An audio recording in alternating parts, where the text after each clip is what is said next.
जय हिंद छात्रों, स्वागत है आपका सनराइज क्लासेस में। और एक नई वैकेंसी मैं आपके समक्ष लेके आया हूं। बिल्कुल सही सुना आपने, रक्षा के क्षेत्र में, सेना के क्षेत्र में नई वैकेंसी आई है बच्चों, कोस्ट गार्ड में। और अगर आप इसके लिए एलिजिबल हैं तो ऐसी नौकरी को छूटने ना पाए, फॉर्म जरूर डालिएगा बच्चों, ठीक है। मैं बात कर रहा हूं इंडियन कोस्ट गार्ड की, ठीक है बच्चों, ध्यान देना। मैं बात कर रहा हूं इंडियन कोस्ट गार्ड की। ये देखिए, join Indian coast guard, ministry of defence, हमारी नवीनतम संगठन, नवीनतम संस्था रक्षा मंत्रालय के अंदर जो बनी है। कौन सी? इंडियन कोस्ट गार्ड, ठीक है। भारतीय तट रक्षक, जो भारत के जितने भी तट है उनकी रक्षा करती है। तो इसमें अभी वैकेंसी निकली है। और आपको बता दूं बच्चों, इसमें दो पोस्ट के लिए वैकेंसी निकली है। एक तो है एएस नाविक और नाविक डोमेस्टिक, ठीक है। एएस नाविक में जनरल ड्यूटी में नौकरी निकली है और नाविक में डोमेस्टिक ब्रांच में निकली है नौकरियां, ठीक है। और जिसके फॉर्म भरे जाएंगे भैया 11 से लेके 25, जिसके फॉर्म भरे जाएंगे 11 फरवरी से लेके 25 फरवरी के मध्य में, ठीक है। तो ध्यान देना, समय बड़ा कम है, मात्र जो है 13-14 दिन का ही समय है। यानी फॉर्म में आपकी गलती नहीं होनी चाहिए। और इसमें मैं आपको पूरी प्रक्रिया बताऊंगा कि फॉर्म कैसे भरना है, सिलेबस क्या है और फॉर्म की फीस कितनी लगेगी और कैसे सिलेक्शन होगा, सिलेक्शन का प्रोसीजर क्या है। तो बने रहे हमारे चैनल पर और चैनल को लाइक शेयर सब्सक्राइब जरूर करना, ठीक है। तो देखिए बच्चों, ये है हमारे तटरक्षक, रिपब्लिक डे पे भी रिप्रेजेंट किया था। और भारत का जो भी तट है, हिंद महासागर, अरब सागर और बंगाल की खाड़ी में ये अपनी पहरेदारी करती है। और दो ब्रांचों में इसकी अभी नौकरी निकली है, एक तो जनरल ड्यूटी यानी जीडी और एक डोमेस्टिक ब्रांच में, जिसके फॉर्म भरे जाएंगे बच्चों 11 फरवरी 2025 से, ठीक है। तो जरा देख लेते हैं कि इसमें क्या क्या इसका क्राइटेरिया है, क्या क्या इसका क्राइटेरिया और किस प्रकार से फॉर्म भरे जाएंगे और कैसे इसका, और क्या क्या इसकी एजुकेशनल क्वालिफिकेशन मानी जाएगी। एलिजिबिलिटी कंडीशन क्या है भैया कि online application are invited from male Indian citizens possessing educational qualification as. यानी ये जो नौकरी निकली है ये मेल कैंडिडेट के लिए निकली है, पुरुषों के लिए निकली है, महिलाओं के लिए ये वैकेंसी नहीं है। देखिए साफ साफ यहां पे लिखा हुआ है, online applications are invited for male candidate, यानी जो पुरुष है वही इसको भर सकता है, ठीक है। भारतीय तटरक्षक की दो वैकेंसियों के लिए, ठीक है। एजुकेशनल क्वालिफिकेशन की हम बात करें तो अगर आप नाविक जनरल ड्यूटी में जाते हैं, अगर आप नाविक जनरल ड्यूटी में जाते हैं बच्चे, तो आपका 10वीं पास होना चाहिए, 12वीं पास होना चाहिए। अगर आप जनरल ड्यूटी के लिए फॉर्म भर रहे हो तो आपका 12वीं पास होना चाहिए और 12वीं में आपका मैथ और फिजिक्स का कॉम्बिनेशन होना चाहिए, ठीक है। ये ध्यान देना, यानी आर्ट्स वाले इस वैकेंसी को नहीं भर सकते, ठीक है। ध्यान देना बच्चों, general duty Indian coast guard में जो जनरल ड्यूटी है तो 12वीं पास चाहिए और 12वीं पास में जो आपका सब्जेक्ट का कॉम्बिनेशन है वो आपका मैथ और फिजिक्स चाहिए, ठीक है, ध्यान देना। और आप भारत के किसी भी स्कूल से मान्यता प्राप्त आपकी होनी चाहिए, ठीक है।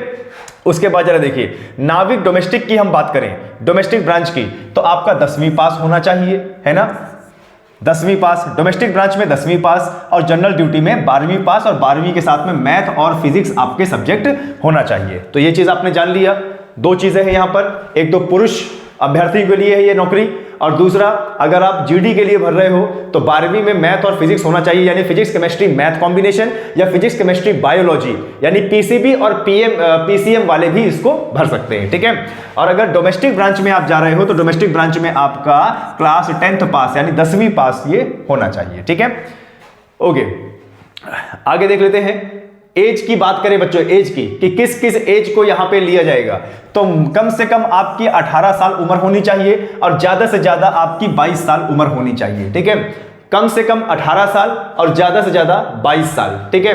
और ये बोल रहा है कि 1 सितंबर 2003 से पहले का जन्म नहीं होना चाहिए और 31 अगस्त 2007 के बाद का जन्म नहीं होना चाहिए। यानी आपकी डेट ऑफ बर्थ कितना भैया, 1 सितंबर 2003 से 31 अगस्त 2007 के मध्य होनी चाहिए।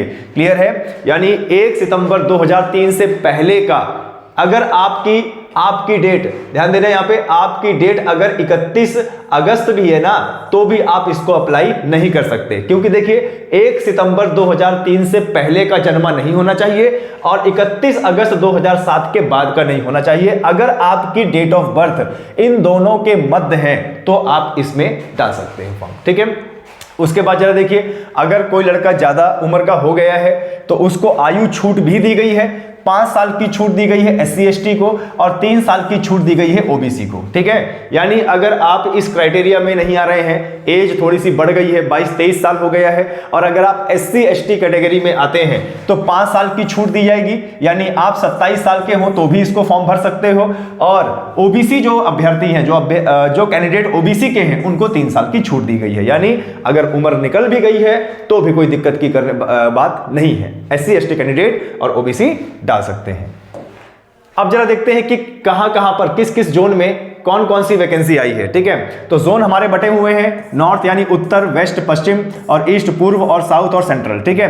तो जनरल के लिए सभी जोन को मिला के टोटल 100 वैकेंसी है, EWS के लिए 25 वैकेंसी है, OBC के लिए 68 वैकेंसी है और ST के लिए 28 वैकेंसी और SC के लिए 39 वैकेंसी, यानी कुल मिला के 260 पद आए हैं। और ये 260 पद किसमें है? नाविक GD में। ये 260 पद किसमें भाई? नाविक GD में है, ठीक है। यानी 12वीं पास और फिजिक्स और मैथ कॉम्बिनेशन, तो इसमें टोटल 260 पद निकले हैं।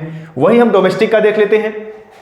डोमेस्टिक की अगर हम बात करें, डोमेस्टिक ब्रांच की, तो सभी जोन का मिला के जनरल के लिए 16 है और EWS के लिए कितनी है भाई? EWS के लिए कितनी है? 4 है, OBC के लिए 9 है, ST के लिए 3 है और SC के लिए 8 है, यानी कुल मिला के 240। तो टोटल कितनी वैकेंसी आ गई भाई? 260 ऊपर और 40 यहां पर, यानी 300 वैकेंसी आपकी इस कोस्ट गार्ड में आ चुकी है, ठीक है। चलिए आगे देख लेते हैं कि कौन नॉर्थ, जो जोन वाइज इन्होंने वैकेंसी निकाली है, इस जोन वाइज में कौन कौन से राज्य आते हैं। नॉर्थ की बात करें तो जम्मू कश्मीर, लद्दाख, दिल्ली, हरियाणा, पंजाब, उत्तर प्रदेश, हिमाचल प्रदेश, उत्तराखंड, यहाँ के कैंडिडेट भर सकते हैं। और पश्चिम की बात करें, पश्चिम की, तो गुजरात, राजस्थान, महाराष्ट्र, गोवा, दादर, नगर हवेली, दमन दीव भर सकते हैं। ईस्ट की बात करें, पूर्व की, तो बंगाल, असम, त्रिपुरा, मेघालय और मणिपुर, नागालैंड, अरुणाचल प्रदेश और मिजोरम के बच्चे भर सकते हैं, सिक्किम, उड़ीसा। और दक्षिण की बात करें तो आंध्र प्रदेश, तेलंगाना और अंडमान और निकोबार आइलैंड और तमिलनाडु, पुडुचेरी, केरला, कर्नाटका के बच्चे भर सकते हैं, लक्षद्वीप के बच्चे भर सकते हैं। सेंट्रल की बात करें, मध्य की, तो मध्य प्रदेश, झारखंड और छत्तीसगढ़, बिहार भर सकते हैं, है ना। तो जोन वाइज देखिए पूरा का पूरा जो राज्य है वो डिस्ट्रीब्यूट कर दिया है, ठीक है। आगे बढ़ते हैं।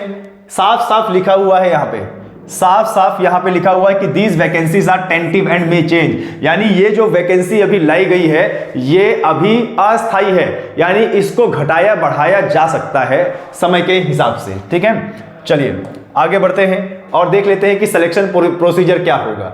सिलेक्शन प्रोसीजर क्या होगा, किस प्रकार से आपका सिलेक्शन होगा। तो आपका जो सिलेक्शन है वो 4 स्टेज में होगा। आपका जो सिलेक्शन है वो 4 स्टेज में होगा। स्टेज 1, स्टेज 2, स्टेज 3 और स्टेज 4 में होगा, ठीक है। और जरा देख लेते हैं कि आपकी जो फोटो लगेगी फॉर्म में वो लाइव इमेज लगेगी। आपकी जो फोटो लगेगी फॉर्म में वो लाइव इमेज लगेगी। और लाइव इमेज का मतलब होता है कि जैसे मोबाइल से अगर आप फॉर्म भर रहे हैं तो मोबाइल जैसे ही फोटो में क्लिक करेंगे तो कैमरा खुलेगा और कैमरे खुलने से ऐसे सामने रख के आपको अपनी फोटो लाइव खींचनी होगी, ठीक है। साफ साफ लिखा हुआ है live image capture during the registration. आगे बढ़ते हैं।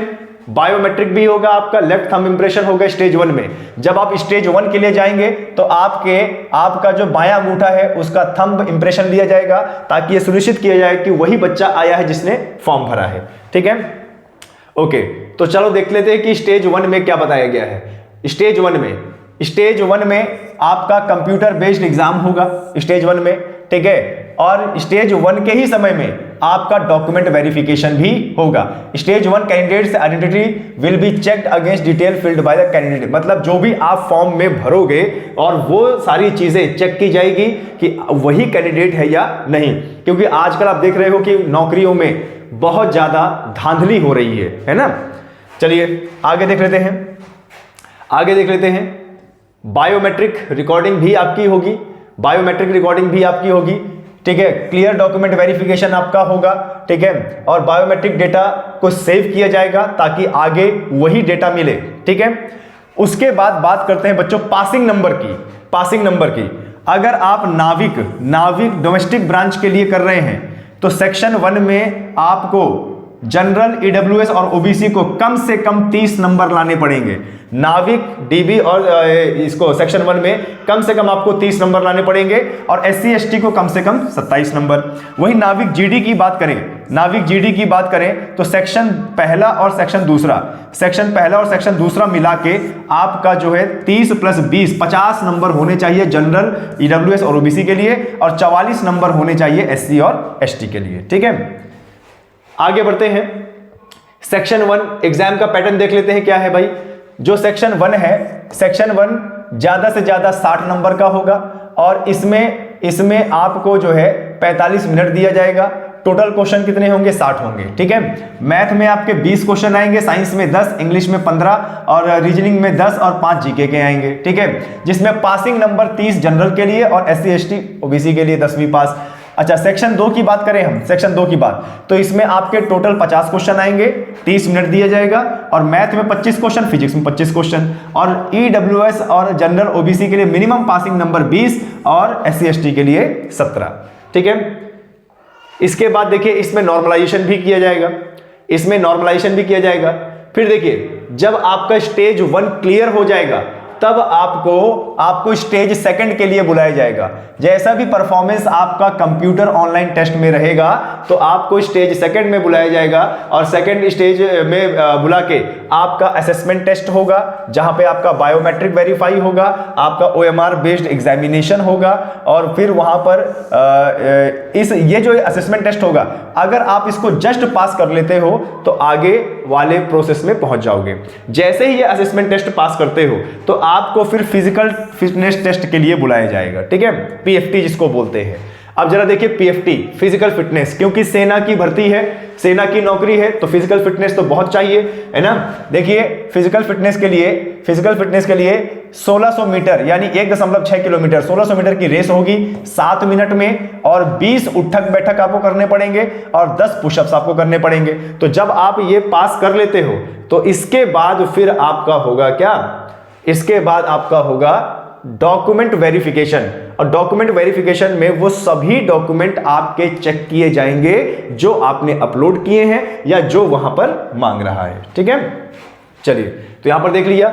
इसके बाद आपका मेडिकल टेस्ट होगा, ठीक है, मेडिकल टेस्ट होगा और मेडिकल टेस्ट होने के बाद फिर आपको पूरी तरह फिट करने के बाद आपको ट्रेनिंग सेंटर भेजा जाएगा, ठीक है। तो ये देख लिया आप लोगों ने कि इसका क्या सिलेबस है और किस प्रकार की ये नौकरी है। टेक्निकल और नॉन टेक्निकल दोनों बच्चे भर सकते हैं। 10वीं पास भी है और ये ध्यान देना बच्चों 10वीं पास भी है और 12वीं पास भी है, ठीक है। डॉक्यूमेंट वेरिफिकेशन की हम बात करें तो आपके पास कैटेगरी सर्टिफिकेट होना चाहिए, 10वीं की मार्कशीट होना चाहिए, 10वीं का सर्टिफिकेट होना चाहिए, ठीक है। एडिशनल मार्कशीट अगर आप उसके एलिजिबल हो तो वो होना चाहिए, ठीक है। और अगर आपका सीजीपीए है तो उसको परसेंटेज में कन्वर्ट करो, ये होना चाहिए। और अगर आप कहीं पर नौकरी कर रहे हैं पहले से तो आपको उस संस्था का एनओसी भी होना चाहिए, ठीक है। जीडी की बात करें, नाविक जीडी की, तो इसमें आपके पास 12th की मार्कशीट, 12th का सर्टिफिकेट, एडिशनल अगर परसेंटेज सीजीपीए में है तो परसेंटेज में कन्वर्ट और एडिशनल मार्कशीट आपकी 12th की होना चाहिए अगर आप इसके लिए एलिजिबल है, ठीक है। तो ये था बच्चों पूरा का पूरा जो है नोटिफिकेशन। इसका एग्जामिनेशन फीस आपकी लगेगी 300 रुपए, ठीक है, और एससी एसटी को कोई फीस नहीं लगेगी और बाकी जो छात्र हैं उनके लिए 300 फीस लगेगी और फीस एक बार कट जाएगी तो वो रिफंडेबल नहीं है, ठीक है। ये ध्यान देना, फीस अगर एक बार कट गई तो वो रिफंडेबल नहीं है। एग्जाम सिटी आपके जो भी फॉर्म डालोगे उसमें बता दिया जाएगा कि एग्जाम सिटी कहां पर है आपका, और रिजल्ट डिक्लेयर करने के बाद 30 दिन के अंदर आपको स्टेज 2 के लिए बुलाया जाएगा, ठीक है बच्चों। तो ये थी पूरी की पूरी कोस्ट गार्ड की एप्लीकेशन, कोस्ट गार्ड की नौकरी, पूरा आपको बता दिया है।